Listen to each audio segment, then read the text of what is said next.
যিনি রামভক্ত হনুমানের আশীর্বাদ প্রাপ্ত হন তিনি জানেন যে ভগবান তার জীবনে আসা সমস্ত ঝামেলা দূর করবেন। বাড়িতে কোনো প্রকার অলৌকিক বাধা থাকলে ভগবান হনুমান তা দূর করে দেন। কিন্তু কিছু মানুষ আছে যে অজান্তেই হনুমান চল্লিশা পাঠ করতে গিয়ে ভুল করে থাকে, যার ফলে খারাপ প্রভাব পড়ে তাদের জীবনে। এমন পরিস্থিতিতে আসুন আমরা জেনে নিই যে হনুমান চল্লিশা পাঠ করার সময় কোন কোন ভুলগুলো আমরা করব না।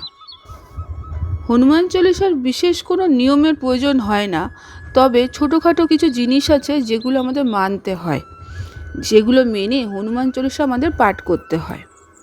তাহলে আজকের পর্বে আমরা জানব যে হনুমান চল্লিশা পাঠ করার সময় কোন কোন কাজগুলো আমরা ভুল করেও করব না। নমস্কার বন্ধুরা, জ্যোৎস্নার রীতিকথায় আরেকটি নতুন পর্বে তোমাদের সকলকে স্বাগত জানাই। বন্ধুরা, আজকের পর্বটা যদি তোমাদের খুব ভালো লাগে তাহলে শেয়ার করে দিও আর একটা লাইক করে দিও। পাশে রাখা বেল আইকনটিকে প্রেস করে রেখো যাতে পরবর্তী ভিডিওর নোটিফিকেশন সবার আগে তোমাদের কাছে পৌঁছে যেতে পারে।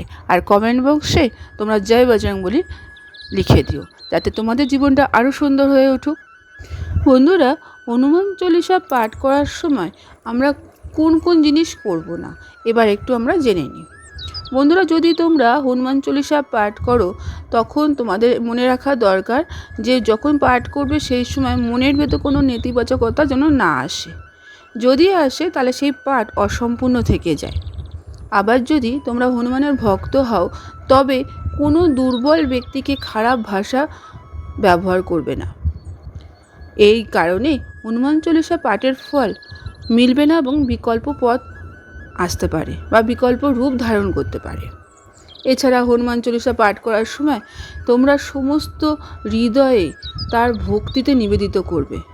কারোর সঙ্গে কোনো খারাপ ধরনের কথাবার্তা বলবে না, সেই সময় বলবে না বা অন্য সময়ও বলবে না, যাতে হনুমান চল্লিশা পাঠের ফলস্বরূপ তোমাদের কাছে খারাপ প্রভাব পড়তে থাকে। তারপর তোমরা মঙ্গলবার 3 বার হনুমান চল্লিশা পাঠ করবে, যার শুভ প্রভাব তোমাদের জীবনের উপর পড়তে পারে। পাঠ করার আগে এক জলভর্তি পাত্র রাখবে। হনুমান চল্লিশা পাঠ শেষ হয়ে গেলে সেই জলটি গ্রহণ করবে। চল্লিশা পাঠ করার আগে অবশ্যই ভগবান গণেশের ধ্যান করতে হবে, তার সঙ্গে কুল দেবতার স্মরণ করতে হবে। তারপরে হনুমান চল্লিশা পাঠ করা শুরু করতে হবে। হনুমান চল্লিশা পাঠ যখন শুরু করবে তোমরা দেখবে শরীর ও মন যেন পরিষ্কার থাকে। হনুমানজি তার প্রিয় শ্রী রামের ছবি স্থাপন করবে, তারপর তার সামনে জল ভর্তি একটি পাত্র রাখবে। কমপক্ষে 3 বার থেকে 108 বার পর্যন্ত হনুমান চল্লিশা পাঠ করবে। বাড়িতে হনুমান চল্লিশা পাঠ করার সময় শরীর ও মন দুটোই পরিষ্কার রাখতে হবে। তাছাড়া খাদ্য আচার আচরণের বিশুদ্ধকরণের দিকে নজর রাখতে হবে। হনুমান চল্লিশা পাঠ করার সময় আমিষ খাবার বা মদ্যপান জাতীয় খাবার চলবে না। মঙ্গলবারে সকালে বা সন্ধ্যায় হনুমান চল্লিশা পাঠ করলে ভক্তরা বহু প্রকার কষ্ট থেকে মুক্তি পেতে পারে। বন্ধুরা, তাই তোমরা চেষ্টা করবে যে হনুমান চল্লিশা পাঠ করার সময় যেন তোমরা সাত্ত্বিক খাবার খাও। খারাপ চিন্তা মাথায় আনবে না। যদি পাঠ করার সময় মনে কোনো অনুচিত চিন্তা আসে, চেষ্টা করবে পাঠ করার সময় যেন তার প্রভাব না পড়ে, অর্থাৎ সেই চিন্তাটা মাথা থেকে বার করে দেবে এবং তারপরে শুদ্ধ মনে হনুমান চল্লিশা পাঠ করবে। এতে হনুমান চল্লিশা পাঠ করার ফলে তোমাদের জীবনে সুস্থ স্বাভাবিক হতে পারে।